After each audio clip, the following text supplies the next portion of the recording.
Hello friends, welcome to CLAT point YouTube channel. CLAT point के current affairs video series में आपका स्वागत है। Our today's topic of discussion would be Myanmar crisis.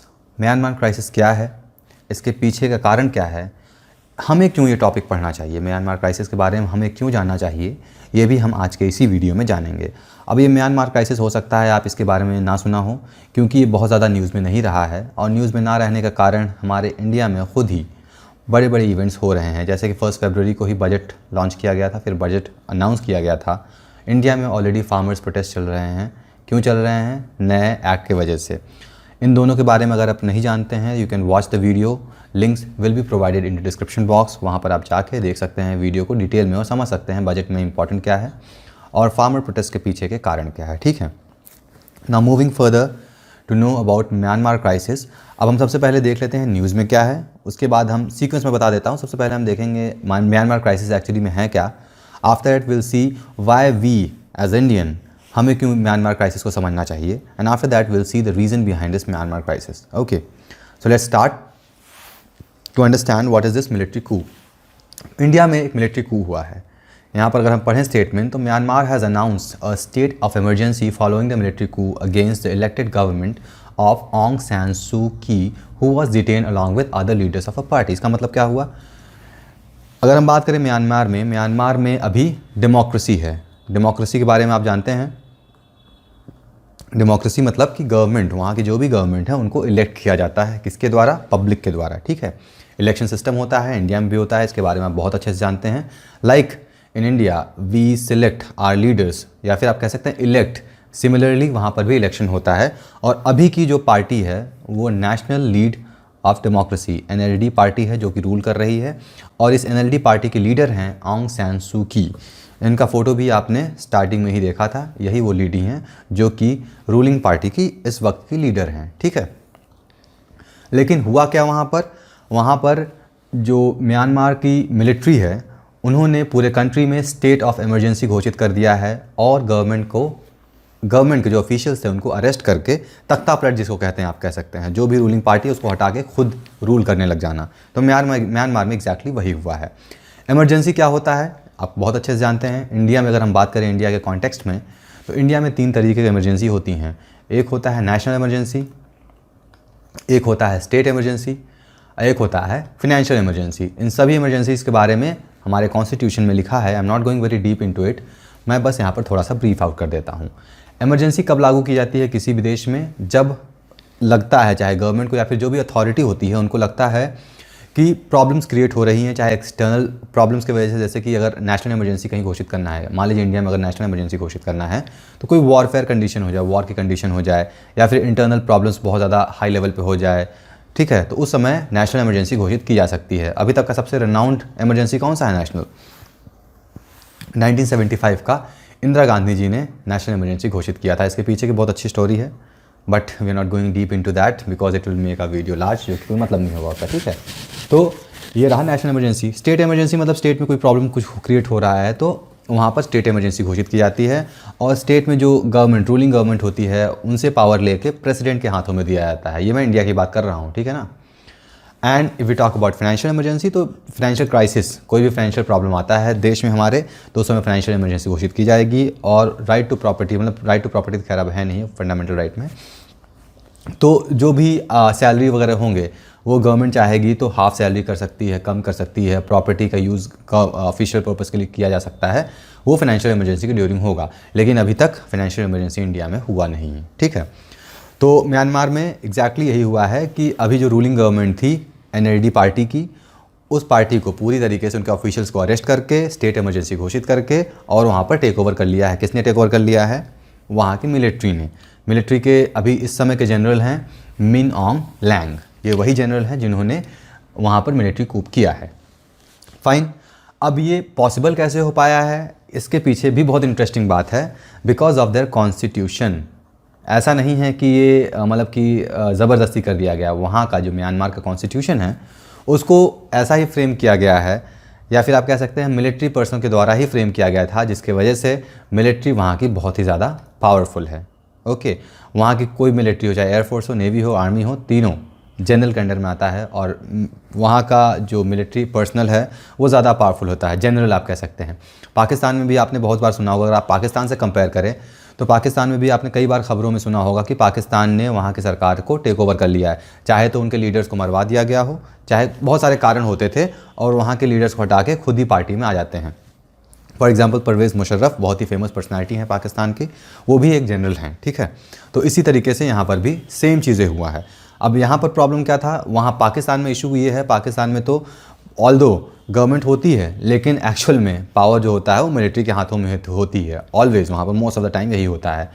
वहाँ पर आप कह सकते हैं जो भी पॉलिटिकल लीडर्स होते हैं they are a kind of puppet, ठीक है। बट इन म्यांमार चीज़ें धीमे धीमे बदल रही थी, but now they are back to the military rulers. और ऐसा नहीं है कि मिलिट्री रूलर्स या फिर जो ये मिलिट्री कूप हुआ है पहली बार हुआ, पहले भी मिलिट्री कूप हो चुका है म्यांमार में। उन सभी के बारे में हम एक एक करके जानेंगे आगे, लेकिन उससे पहले हम जान लेते हैं हमें वी एज ए इंडियन हमें क्यों इंपॉर्टेंट है म्यांमार क्राइसिस, हमें क्यों इंटरेस्ट होना चाहिए या फिर हमें क्यों जानना चाहिए। तो इंडिया और म्यांमार का जो रिलेशन है कोई नया रिलेशन नहीं है, वो बहुत ही ज़्यादा एंशिएंट समय से ही जुड़ा आया है, ठीक है। इंडिया जैसे कि एक सेकुलर कंट्री है और यहाँ पर बहुत सारे रिलीजन के लोग रहते हैं, सिमिलरली म्यांमार में भी बहुत ज़्यादा एथनिसिटी है, मतलब कि वहाँ पर समझ लीजिए 130+ एथनिक ग्रुप्स के लोग रहते हैं। तो ये एक तरीके से हमारे यहाँ कॉमन चीज़ें हो गई। इंडिया कल्चरल टाइज़ इंडिया और म्यांमार का बहुत ज़्यादा है, रिलीजियस टाइज़ भी हैं। रिलीजियस टाइज़ मतलब कैसे हैं, अगर हम बात करें मेजर रिलीजन की तो बुद्धिज़्म, वहाँ पर म्यांमार में मेजर रिलीजन है बुद्धिज़्म, ठीक है। मोर देन 80% आप समझ सकते हैं बुद्धिज़्म रहते हैं। इंडिया में बहुत सारे बुद्धिस्ट पिलग्रिम हैं, यहाँ के लोग म्यांमार के लोग इंडिया आते हैं स्पेशली फॉर पिलग्रिमेज, फाइन।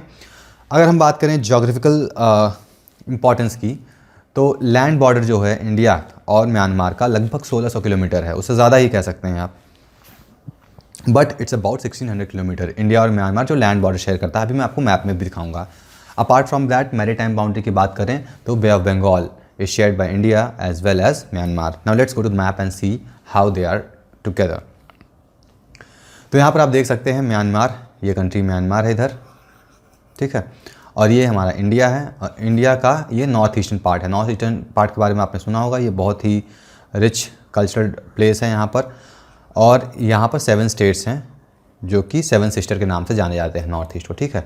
अगर हम बात करें लैंड बाउंड्री की तो यहाँ पर आप देख सकते हैं साफ साफ दिख रहा है, बहुत ज़्यादा यहाँ पर जाने की ज़रूरत नहीं है। मिज़ोरम, अरुणाचल प्रदेश, यहाँ पर आसाम में Nagaland, so these are the area which are connected through land to India and Myanmar, ठीक है।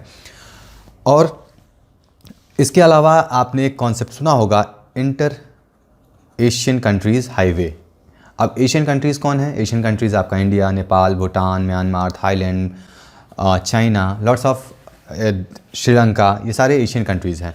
तो आप जैसे कि देख सकते हैं यहाँ पर बहुत ही क्लियर है मैप में कि ये लैंड के थ्रू कनेक्टेड है, तो लैंड के थ्रू कनेक्टेड है तो यहाँ पर हाईवेज ईजिली बन सकती हैं। तो मैं इन जो भी कंट्रीज़ हैं ये एशियन कंट्रीज़ हैं, इनका कोऑपरेशन बहुत ही ज़रूरी है हमारे, ताकि ट्रेड एंड कॉमर्स में आसानी हो सके, ठीक है, मूवमेंट जो भी वो भी आसानी हो सके। कोई चाहेगा तो दिल्ली से चल के इस हाईवे के थ्रू म्यांमार, फिर इधर थाईलैंड, फिर उधर ऊपर चाइना की तरफ भी ट्रांसपोर्टेशन हो सकता है बहुत ईजीली। तो एक तरीके से ये ट्रेड एंड कॉमर्स के लिए बहुत ही बेनिफिशियल है। इसके अलावा जो बहुत ही इंपॉर्टेंट रीज़न है हमें म्यांमार के बारे में जानना, वो ये है कि जो north eastern part of a country, north eastern में जो इंसर्जेंसी होती है, इंसर्जेंसी क्या होती है, जो इंडिया के लोग ना हों लेकिन आके डिस्टर्बेंसेस क्रिएट कर रहे हों, या फिर वहाँ के लोकल ग्रुप्स जो हैं वो डिस्टर्बेंसेस क्रिएट कर रहे हों गवर्नमेंट को अपना काम करने में, उसी को हम इंसर्जेंसी कहते हैं। तो जो नॉर्थ ईस्टर्न स्टेट्स में इंसर्जेंसी होती है उनके रूट कॉज या फिर जो लोग हैं जनरली म्यांमार में हैं, रूटेड हैं म्यांमार से, ठीक है, कोई ना कोई रिलेशन उनका म्यांमार से है। मैप में भी बहुत ही क्लियर है, बहुत ही ईजिली कोई यहाँ से म्यांमार से इंडिया में दाखिल ईजिली आ सकता है, ठीक है। इसीलिए इंपॉर्टेंट हो जाता है हमारे लिए इस म्यांमार क्राइसिस को समझना, और म्यांमार में जो भी चल रहा है उससे थोड़ा हमें अवेयर होना चाहिए या फिर हमें जानकारी उसकी होनी चाहिए, ठीक है। अब हम वीडियो में आगे बढ़ते हैं। ये थोड़ा नॉर्थ ईस्टर्न स्टेट्स हैं, आप देख सकते हैं मैप में, Arunachal Pradesh, Nagaland, Manipur, Mizoram, Tripura, Meghalaya, Assam, these are the states of north eastern part of India. Moving further history में हम आ जाते हैं। अब हम हिस्ट्री की बात करें तो जैसा कि हम जानते हैं इंडिया पहले ब्रिटिश के अंडर में था, ब्रिटिश वर रूलिंग इंडिया। उससे पहले भी बहुत लोग ने रूल किया इंडिया पे, बट हम रीसेंट की बात करें, लेटेस्ट की बात करें तो ब्रिटेन या फिर ब्रिटिश लोग थे जो कि इंडिया पे रूल कर रहे थे। Similarly they were also ruling Myanmar. उस समय म्यांमार को बर्मा कहा जाता था। बर्मा क्यों कहा जाता था, क्योंकि जैसे मैंने अभी बताया ना आपको कि बर्मा में मोर देन 130 एथनिक ग्रुप के लोग रहते थे। उसमें जो सबसे ज़्यादा लोग हैं, जो मेजॉरिटी थी, वो बर्मार की थी। ठीक है, ये भी एक एथनिक ग्रुप है जिनके वजह से ही ये बर्मा नाम पहले कहा जाता था म्यांमार को। ठीक है, ये आगे चल के बाद में नाम चेंज किया गया, but at that time it was known as Burma. और इसका जो कैपिटल था वो रंगून था। रंगून पर गाना भी है, अब यहाँ गाना नहीं गाऊंगा, but there was one famous song also using this word. ठीक है, तो 1886 में ब्रिटेन ने बर्मा को या फिर म्यांमार को इंडिया का एक प्रोविंस बना दिया गया। प्रोविंस मतलब क्या आ गया, जैसे भी स्टेट्स हैं ना, यहाँ पर हमारे इंडिया में बहुत सारे स्टेट्स हैं, 28 स्टेट्स हैं अभी, तो उस तरीके से उस समय प्रोविंसेस होते थे। जैसे कि एक मद्रास प्रेसिडेंसी हो गया, या फिर अब एरियाज़ कह सकते थे, अलग अलग प्रोविंसेस होते थे। तो बर्मा भी 1886 में एक ब्रिटेन का प्रोविंस था। तो आगे क्या हुआ, वर्ल्ड वॉर 2 हुआ। वर्ल्ड वॉर 2 में ही इंडिया को भी अपॉर्चुनिटी मिली और इनको भी अपॉर्चुनिटी मिली कि ब्रिटेन का साथ या फिर ब्रिटिश का साथ दे के अपना फ्रीडम ले सकें। तो इन्होंने भी ऑफ़र किया, बर्मीज या फिर जो बर्मा के लोग थे ऑफ़र किया उन्होंने, लेकिन कुछ लोग तो मान गए, लेकिन कुछ लोग जो थे इसके अगेंस्ट में थे। वो नहीं चाहते थे कि वो ब्रिटिश को सपोर्ट करें। और उसी समय ऑंग सैन नाम के लीडर थे जिन्होंने कम्युनिस्ट पार्टी ऑफ बर्मा को फाउंड किया, फिर वहाँ पर बनाया। ठीक है, और एक और मेजर वहाँ का जो लोकल ग्रुप था, थकिन नाम के लोग थे जिन्होंने आगे चलकर बर्मा के ऊपर रूल किया। ठीक है, ये बात है 1939 की। अगर हम बात करें टाइमलाइन की, आगे क्या हुआ, और इसी बीच ये ब्रिटेन के बाद जो बर्मा है जापान के अंडर में आया।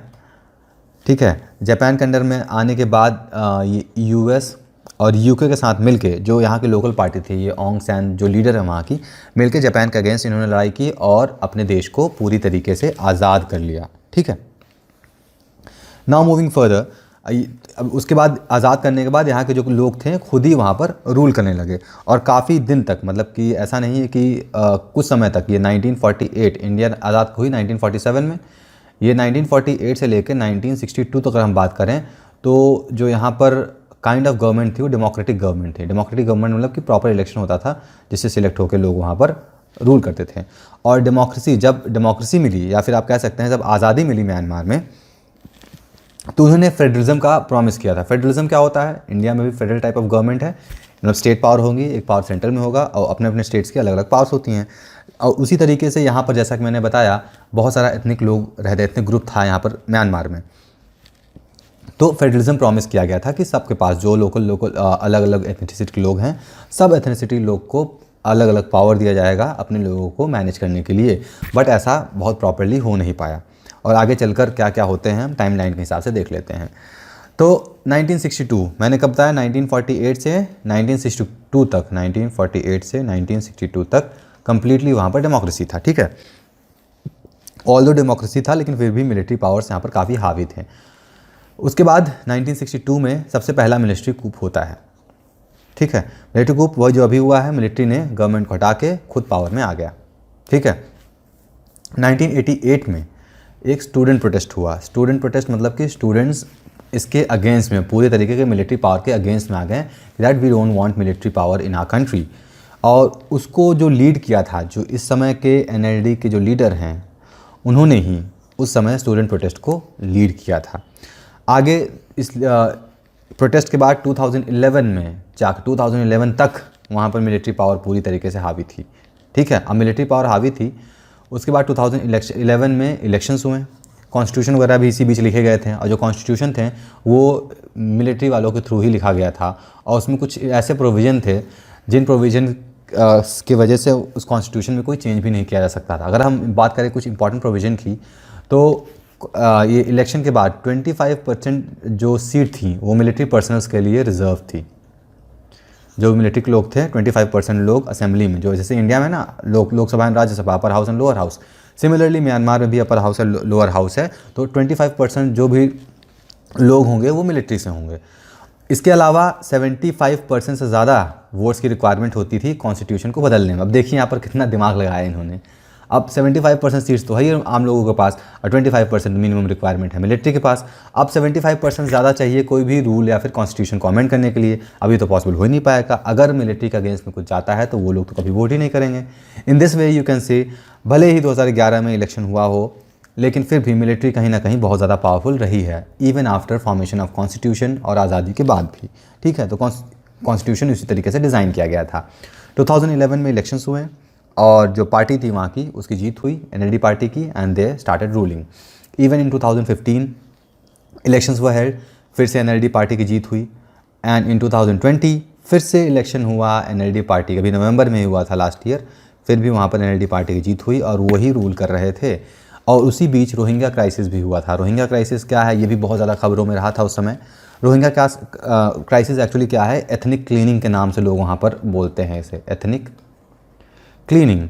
मतलब कि अलग अलग एथनिसिटी के लोग रहते हैं, तो वहाँ पर मुस्लिम की जो मेजॉरिटी थी, आप कह सकते हैं मुस्लिम वहाँ पर बहुत कम थे, बहुत कम मुस्लिम्स थे, जिसको उस देश से भगाया जा रहा था, उनको एज अ रेफ्यूजी बनाया जा रहा था।